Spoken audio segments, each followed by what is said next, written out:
মই বিকাশ বুলি আকৌবাৰ চাকৰি কৰি আছোঁ নতুন এটা ব্লগিং ভিডিঅ' লৈ। চ' আজি আপোনাক দেখাবলৈ গৈ আছোঁ মানে আমাৰ ওচৰতে যিটো শাকতোলা নদীটো আছে আৰু যিটো বহুত বেছি বৰষুণ হৈ আছে আৰু যিটো আজি ৰাতিপুৱা মানে ঔটোলাখন জেগাত মানে মাথৰি ভাঙিছে। চ' ভাবিছোঁ আজি আমাৰ ইয়াতে কিমান পানী হৈছে তাকে দেখুৱাম আৰু আপাৰ আচামৰ কিছুমান কথা ক'ম। চ' বলক আজিৰ এই ভিডিঅ'টো আৰম্ভ কৰোঁ। একচুৱেলি গাইজ গোটেই ভিডিঅ'টো কৰাৰ শেষতে মানে ইণ্ট্ৰ'টো দিলোঁ। চ' বলক আজিৰ ভিডিঅ'টো আৰম্ভ কৰোঁ।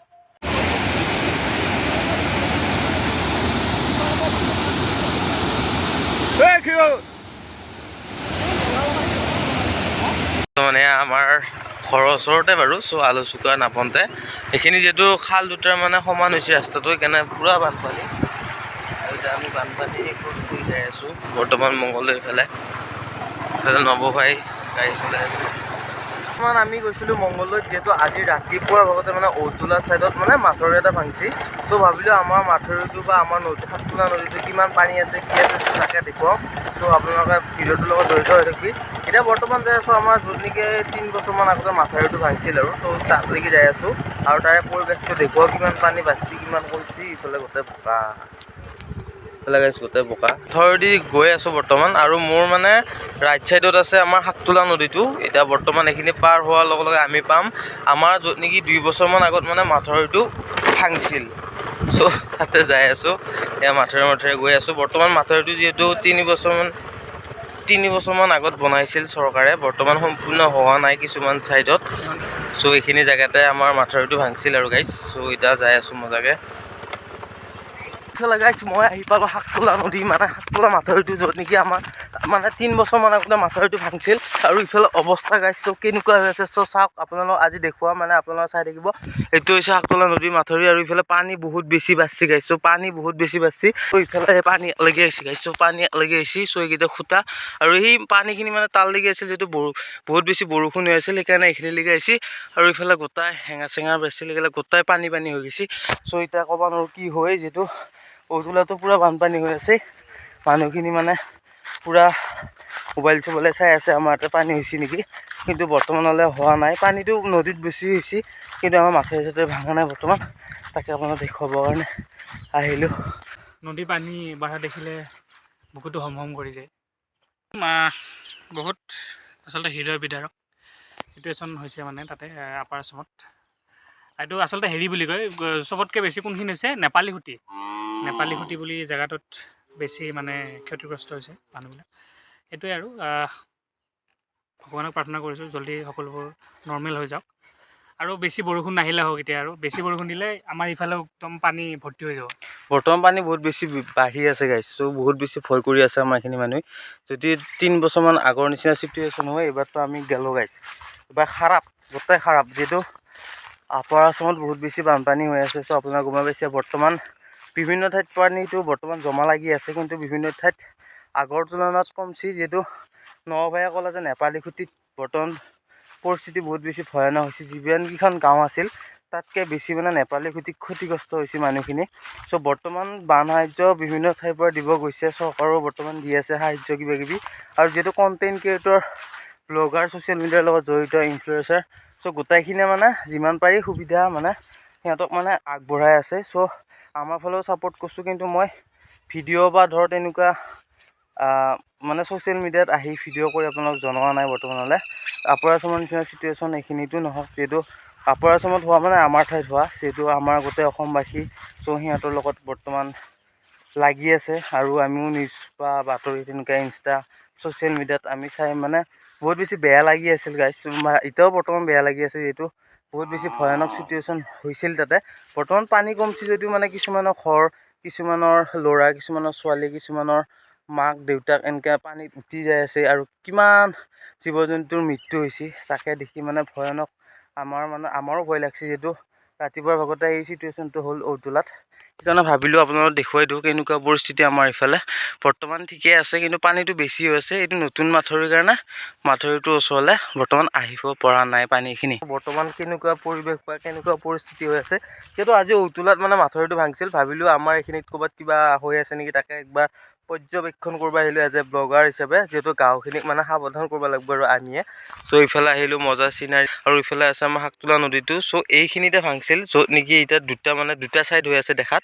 এইখিনিতে পানী বৈ গৈছিল আমাৰ এইফালে ঘৰৰ ছাইডত, আৰু ইফালে পানী বেছি মানে পানী আগতকৈ বাঢ়ছি গাইছ। চ' পানী বহুতখিনি বাঢ়ছি। চ' ইফালে শাকতোলা নদীও ইফালে গৈছি, চ' বদলগুৰি দলং হৈ। চ' এয়াই হৈছিল আমাৰ শাকতোলা নদীৰ মাথাউৰি। চ' বৰ্তমান পানীটো বাঢ়ি আছে বৰ্তমান, এইটো বৰষুণো এইকেইদিন বহুত বেছি হৈ আছে অত্যুত আৰু নিৰ্হত। ইফালে এইটো হৈছে আমাৰ শাকতোলা নদীটো, ইফালে নৰভাই কি ক'বা? তাকেতো বিকাশৰ লগত আহিলোঁ আজি চাবৰ কাৰণে। পানী বহুত বাঢ়িলে আচলতে, এইবিলাকত পানী নাছিলে কিন্তু ইমান দিনে। আৰু এইখিনি জেগাতে আমাৰ একচুৱেলি কালি যোৱা ৰাতি বহুত বৰষুণটো বেছি হ'ল, সেইটো কাৰণে পানীটো বেছি হৈ গ'ল। প্লেচ এটা আছে ঔটোলা বুলি, তাত মানে মথাউৰিটো ভাঙি গ'ল, সেইটো কাৰণে পানীটো বাঢ়ি আহিল। আমাৰ ইফালে বাঢ়ি আহিল পানীটো। দেখাই দিছোঁ। আৰু ইফালে গাইছ পানীটো বাঢ়ি বৰ্তমান আহি আছে। আৰু এইটো চাইডতে 3 বছৰমান আগতে মানে সেই মাথাউৰিটো ভাঙছিল ন ভাই, এইটো লোকেশ্যন এইটোতে আছিলতো।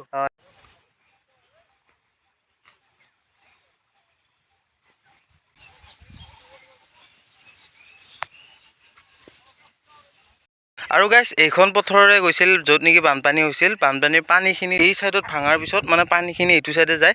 আমাৰ ঘৰখন যিহেতু এইফালে আছে আমাৰ গাঁওখন, চ' সেইখিনিত গোটাই মানে পানীখিনি জমা হৈছিল। আৰু ইফালে যিহেতু আপোনালোকে যে দেখিছে বাৰু ভিডিঅ'ৰ আগত যে খেতি কৰিব পৰা নাই এইখিনি যিহেতু আছে, চ' এইখিনি জেগা খালী হোৱা এটাই কাৰণ নদীৰ যিখিনি মানে পলস, চ' সেই পলসখিনি মানে এটা জমা হৈছে, আৰু জমা হোৱাৰ কাৰণে এটা হাল বাব পৰা নাই। আৰু এইফালে যে আছে গাইছ, চ' মাজত এইবিলাক গেপ, চ' এইবিলাক বানপানীৰ পলসৰ কাৰণে চ' খেতি কৰিব পৰা নাই গৃহস্থই বৰ্তমান। আৰু এইফালে এইটো হৈছে শাকতোলা নদীৰ পৰিৱেশ। বৰ্তমান পানী বহুত বেছি বাঢ়ি আছে। চ' এতিয়া আমি আগলৈকে যাম, শ্বৰ্ট ফিল্ম কিবাকিবি বনাইছিলোঁ আগত, চ' তাতে যাই পৰিৱেশটো আপোনাক দেখুৱাম কিমান পানী বাঢ়িছে, কি কথা বতৰা। আৰু ইফালে আমাৰ লগত আছে দাদা। বানপানী আহিলে ক'ত থাকিবা তুমি? ক'ত থাকিবা কোৱা?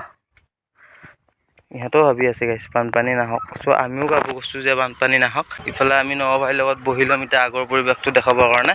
আৰু একচুৱেলি গাইছ আমি ইয়াতে 4 বছৰমান আগত শ্বৰ্ট ফিল্ম বনাইছিলোঁ। ত' আপোনালোকৰ মনত আছে নে ক'বচোন? মোনা, তাৰপিছত বাটপুৰা, বহুত কিবাকিবি মেমৰিজ ইয়াৰ লগত জড়িত হৈ আছে। ভাবিলোঁ মাজে সময়ে গাইছ মেমৰিজবিলাক কি বুলি কয় এইটো ৰিকভাৰী কৰিব লাগে, স্মৃতি ৰোমন্থন কৰিব লাগে, স্মৃতিবিলাক ৰোমন্থন কৰি নিজৰে ভাল লাগে। আৰু এইফালে চাওক গাইছ মানে কিমান বেছি পানী বাঢ়ি আছে শাকতোলা নদীত চাওক, আৰু ছাইড মানে গোটেই ছাইড আহি পাইছে গাইছ।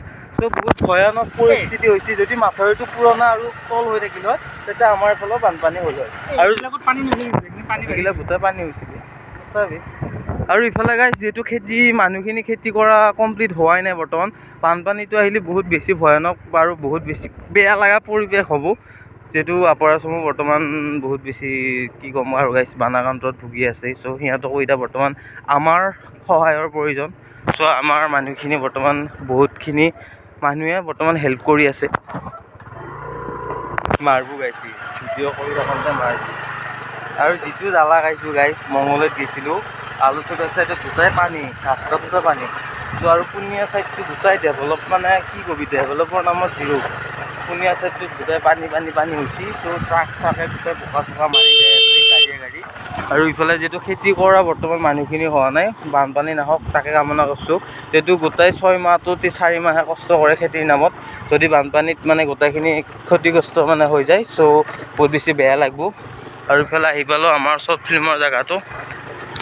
আৰু ইয়াৰ মাজতে মই কিছুমান কথা ক'ব বিচাৰোঁ গাইছ। ত' কিছুমান কথা ক'ব লাগিব মানে ক'ব নোৱাৰোঁ, কিছুমান পৰিস্থিতিত ক'ব নোৱাৰোঁ, যিহেতু সেই আৰু পৰিস্থিতিটোৱে এনেকুৱা হৈ আছে বৰ্তমান। আমি আহি পালোঁ এইখন দলং, যিখন দলঙত আমি বাটঘোৰা আৰু কিবাকিবি শ্বুটিং কৰিছিলোঁ 3 বছৰমান আগত, যিহেতু বহুত দিন অহা নাই। আৰু এইটো তলৰ ছাইডত মানে গৰাখহনীয়া হৈ আছে গাইছ, এইখিনি গৰাখহনীয়া হৈ আছে। আৰু গাইছ বৰ্তমান মাথাউৰি চাই আহিলোঁ ঘৰত। ইফালে নৰভাইও যিহেতু ঘৰতে গৈছে, বৰ্তমান বহুত বেছি পানী মানে বাঢ়ি আছে, পানীটো যাতে নহওক তাকে কামনা কৰিছোঁ।